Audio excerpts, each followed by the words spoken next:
ஆசீர்வதிக்கும் தேவன் நம்மை ஆசீர்வதிப்பாரே. துதி ஸ்தோத்திரம் இயேசுநாதா, துதி உமக்கே என்றுமே. இன்று ஒரு வசனம்.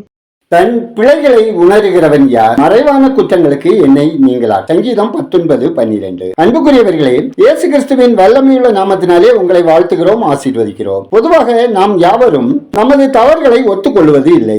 ஏதேதோ காரணங்களை சொல்லி நம்மை நிரபராதிகளாகவே நிரூபிக்க முயலுகிறோம். இது ஆதாம் ஏவா காலம் முதல் தொடங்கியே இன்று வரை தொடரும் நிகழ்வுதான். ஆனால் எவன் ஒருவன் தன் தவறுகளை உணர்ந்து கொள்கிறானோ அவனை ஆண்டவர் நிச்சயம் ஆசீர்வதிப்பார், அங்கீகரிப்பார். தாவீது இச்சை, விபச்சாரம், கொலை ஆகிய கற்பனைக்கு விரோதமான குற்றம் செய்தான். தீர்க்கதரிசி குற்றத்தை சுட்டிக்காட்டியவுடன் தன் குற்றத்தை மறைக்காமல், சாக்குப்போக்கு சொல்லாமல் ஒத்துக்கொண்டு ஆண்டவரிடம் மன்னிப்பு கேட்டான். பின் அந்த பாவத்தை ஒருபோதும் செய்யவே இல்லை. தேவ பிள்ளைகளே, தேவன் உங்களுடன் இடைபடுகிறார். உங்களுடைய தவறுகளுக்கு சூழ்நிலைகளை காரணம் காட்டி குறைவுகளை சரிப்படுத்த மனமின்றி வாழ்ந்து கொண்டிருக்கிறீர்களா? வேத வசனங்கள் மூலமாகவோ பிரசங்கத்தின் மூலமாகவோ தேவன் நம்மோடு பேசும்போது நம்மை ஆராய்ந்து தேவ சமூகத்தில் சீர்படுத்தி காரியங்களை சரி செய்து கொள்வோம். தன் தவறுகளை உணர்கிறவர்களை தேவன் ஆசீர்வதித்து ஏற்றுக்கொள்ள தவறவே மாட்டார். நம் ஆவிக்குரிய வாழ்வு வளர வேண்டுமானால், முன்னேற வேண்டுமானால் சுயநீதியை தூக்கி எறிந்து நம் நிலையை உணர்வோம், ஆசீர்வதிக்கப்படுவோம். நாம் ஜெபிப்போம். அன்பும் கிருபையும் இரக்கமும் நிறைந்த பரலோக பிதாவே,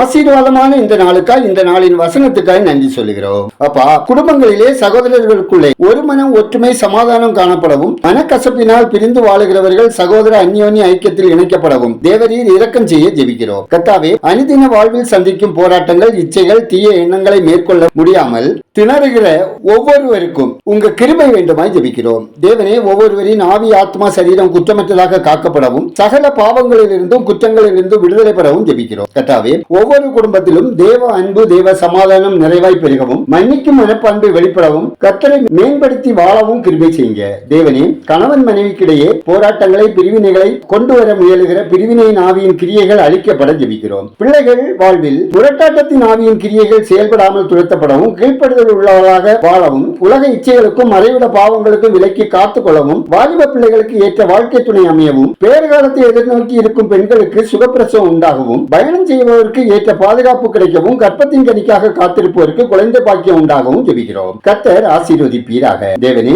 வியாதியோடு உடல் பலவீனத்தோடு வாழுகிற ஒவ்வொருவரையும் உங்க தழும்புகளால் குணப்படுத்துங்க. இந்த நாளில் பிறந்த நாளை, திருமண நாளை காணும் ஒவ்வொருவரையும் ஆசீர்வதிங்க. ஆண்டவரே, ஒதுக்கப்பட்டோர், கைவிடப்பட்டோர், ஆதரவற்றோர், மாற்றுத்திறனாளிகள், தெருவோரங்களில் வாழ்வோர் நலன் காக்கப்படவும், ஏற்ற பாதுகாப்பும் உதவிகளும் கிடைத்திடவும், உண்ண உணவின்றி, உடுக்க உடையின்றி, இருக்க இடமின்றி வாழுகிற ஒவ்வொருவரின் தேவைகள் சந்திக்கப்படவும் ஜெபிக்கிறோம். எங்கள் தேசம் ஆசீர்வதிக்கப்படவும், மக்கள் இரட்சகரை அறியும் அறிவில் வளரவும், ஆட்சியாளர்கள் உண்மையும் உத்தமமாய் நேர்மையாய் செயல்படவும், தேசத்தின் பாதுகாப்பு பணியில் ஈடுபட்டுள்ளோருக்கு உங்க வழிநடத்தலும் கிருபையும் வேண்டுமாய் ஜெபிக்கிறோம். மிஷனரிகள் நலன் காக்கப்படவும், ஊழியத்தில் தேவ அனுகிரகம், ஆலோசனையும், வழிநடத்தலும், பாதுகாப்பும் கிருபையும் வேண்டுமாய் ஜெபிக்கிறோம். எங்கள் ஜெபத்தை கேட்டு பதில் தருகிறவரே உமக்கு நன்றி சொல்லுகிறோம். துதிகனமையுமே உமக்கே செலுத்துகிறோம். இயேசுவின் நாமத்தில் ஜெபிக்கிறோம் எங்கள் ஜெபங்கேளும் நல்ல பிதாவே, ஆமென்.